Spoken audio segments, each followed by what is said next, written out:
Salut à tous, bienvenue dans cette nouvelle vidéo. Alors aujourd'hui, nouvelle réaction. Ça fait un petit moment que j'en avais pas fait, mais aujourd'hui donc on va réagir sur la 296 GTB.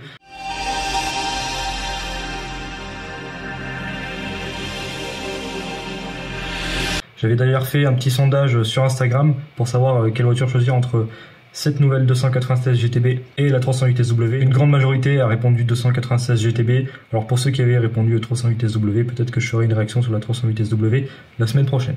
Cette 296 GTB, c'est la deuxième Ferrari que vous allez voir sur cette chaîne, puisque j'avais déjà fait une réaction sur la 812 compétitionnée. Selon moi, ces voitures sont pas tellement comparables, hein. Bien que d'ailleurs, et c'est assez marrant, elles développent exactement la même puissance, c'est-à-dire 830 chevaux. Alors d'un côté, avec la 812 compétitionnée, on avait un 6,5 litres V12 de 830 chevaux qui était un moteur absolument exceptionnel en tout point. La voiture d'ailleurs elle-même est exceptionnelle. D'un autre côté, avec cette 296 GTB, on a seulement un V6 hybride qui développe lui aussi 830 chevaux. Alors malgré tout, derrière cette motorisation hybride de 830 chevaux se cache en réalité un moteur lui aussi exceptionnel, puisque c'est un V6, donc 3 litres biturbo, qui développe à lui seul, donc sans l'apport de l'électrification, 663 chevaux, ce qui en fait le moteur de série avec le meilleur rendement au litre, détrônant ainsi la 45 ASAMG avec son 2 litres turbo de 421 chevaux. Donc ça faisait à peu près 210 chevaux, là on est plus sur 220 chevaux au litre. Ensuite on peut faire un petit détour sur l'appellation de cette 296 GTB. Alors on a l'habitude quand même chez Ferrari, donc le 2 et le 9 du 296 désignent la cylindrée 2 litres 9, bon alors c'est plus un 3 litres. Et le 6 pour le nombre de cylindres, donc voilà, 2 litres 9, 6 cylindres, en l'occurrence en V, ouvert à 120 degrés, on y reviendra tout à l'heure, et GTB pour Gran Turismo Berlinetta. Voilà, mais on est assez habitué chez Ferrari de ces appellations, hein. Par exemple avec la 812, hein. Bon, la 812 normale, 800 chevaux, 12 cylindres, voilà. Bon, ça marche pas tout à fait de la même manière à chaque fois, mais bon, on y retrouve quand même des caractéristiques moteurs en général. Alors là, on peut voir du coup cette 296 GTB qui a été annoncée il y a quelques jours. Alors cette 296 GTB, je l'ai pas encore dit, mais elle remplace quand même en quelque sorte la F8 Tributo en raison des normes environnementales. Ferrari a cédé à l'hybridation une deuxième fois d'ailleurs, puisqu'il l'avait déjà fait avec la SF90 Stradae, qui elle par contre atteint les 1000 chevaux. Alors malgré tout, cette 296 GTB est quand même plus puissante que la F8 Tributo, malheureusement c'est grâce à l'hybridation, donc c'est un petit peu dommage finalement.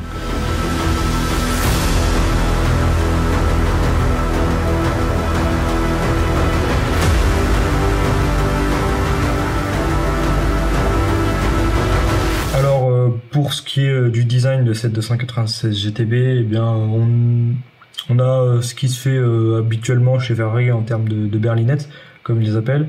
Donc on n'a pas vraiment de grosses différences par rapport à la F8 Tributo. Alors on peut par exemple citer quand même des lignes un petit peu plus douces, un petit peu moins marquées, un petit peu moins agressives. Cette 296 GTB est peut-être plus élégante que la F8 Tributo. On a donc de larges entrées d'air au niveau des ailes arrière. Juste après les portes, on a quand même des portes aussi bien creusées, hein. Un avant très bas. Elle est quand même assez agressive, mais voilà, on n'a pas non plus par exemple de grosses entrées d'air dans le capot comme on pouvait avoir sur les F8 Tributo. Donc voilà, davantage élégante, un petit peu moins agressive.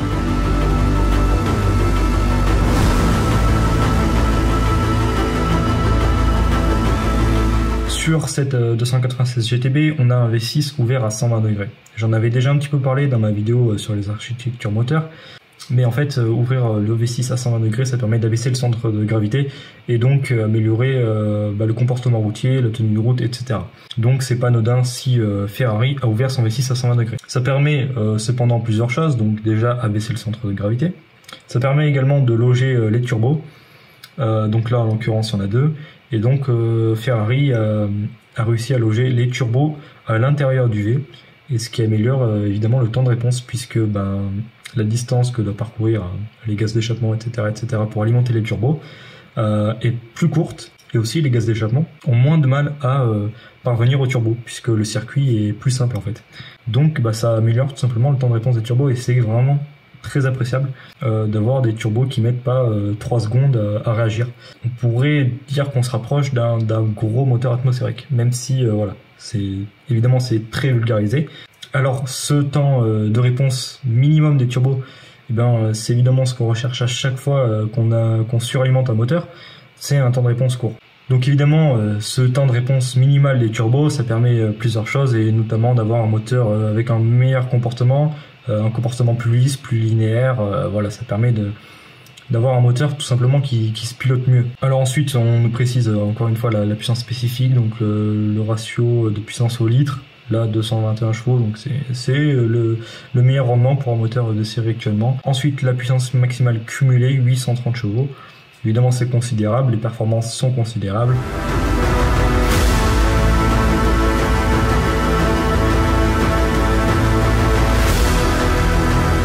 Pour ce qui est de l'arrière, du coup, ce qui m'a frappé moi au début, c'est cette magnifique sortie d'échappement, par contre, que je trouve vraiment très très belle, placée à mi-hauteur. Juste en dessous, on a le très imposant diffuseur noir, donc qui est aussi très beau et qui souligne quand même le caractère sportif de cette 296 GTB. Alors ensuite, pour ce qui est des feux, ils ont une forme vraiment très originale, avec une très fine signature lumineuse rouge qu'on peut apercevoir un petit peu ici. Et voilà, c'est vraiment très fin, très joli, très élégant. En tout cas, moi j'aime beaucoup cet arrière.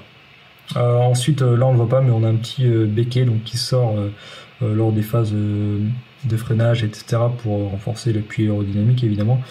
Là on le voit pas, mais voilà, il sort de manière un petit peu originale dont on n'a pas l'habitude.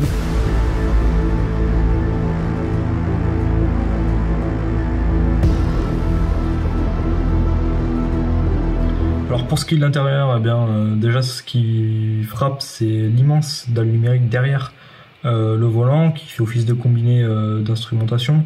Donc il est particulièrement grand, il est entièrement numérique, donc voilà, pas de contour analogique comme on pouvait avoir sur la 812 compétitionnée. C'est un petit peu dommage, mais bon voilà, faut s'adapter à l'ère du temps. Ensuite, ces deux voitures n'ont absolument pas la même vocation. C'est aussi ça qui fait cette différence, c'est que cette 296 GTB est davantage destinée à un usage plus, pas quotidien, mais voilà, que la 812 compétitionnée. On se voit pas rouler avec une 812 compétitionnée au quotidien, alors que cette 296 GTB s'y prêterait probablement davantage. Alors malgré tout, en fait, ce moteur, il peut quand même prendre 8500 tours-minutes, ce qui est assez considérable quand même. Et malgré l'hybridation, on a quand même derrière un moteur exceptionnel, comme je le disais tout à l'heure. Comme d'habitude, sur le volant Ferrari, on a toujours le petit magnétino qui permet de choisir les modes de conduite. Alors cette fois, si je dis pas de bêtises, il est plus nommé e-magnétino, puisqu'il permet de choisir en fait entre différents modes, dont un mode tout électrique qui permet de parcourir jusqu'à 25 km en tout électrique selon Ferrari.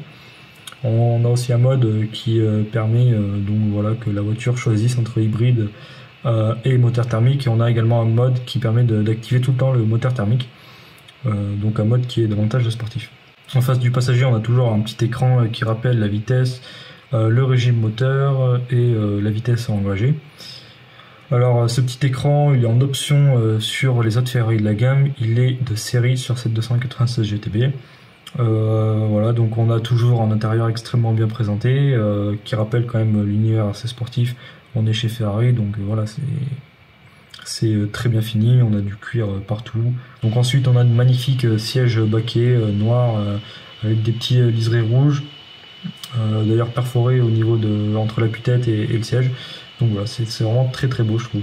Alors on peut peut-être faire une parenthèse sur cette version Assetto Furano, plus précisément cette 296 GTB Pack Assetto Furano, donc on a 15 kg de gagné sur cette 296 GTB Assetto Furano. Voilà, quelques éléments spécifiques, notamment la peinture. Et également à l'intérieur, on peut voir que l'intérieur est un petit peu différent. Malgré tout, c'est quasiment la même chose. Voilà, donc cette vidéo se termine. J'espère qu'elle vous a plu. Si c'est le cas, comme d'habitude, n'hésitez pas à mettre un pouce bleu. N'hésitez pas à mettre, d'ailleurs, si vous voulez, la réaction sur la 308 SW. Ou d'ailleurs proposer un autre modèle. Abonnez-vous à la chaîne, c'est très important. Et puis moi, je vous dis à la prochaine vidéo.